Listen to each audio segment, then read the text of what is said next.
صحيح ما رأيت النور من وجهك، ولا يوما سمعت العذب من صوتك،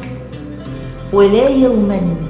حملت السيف في ركبك، ولكن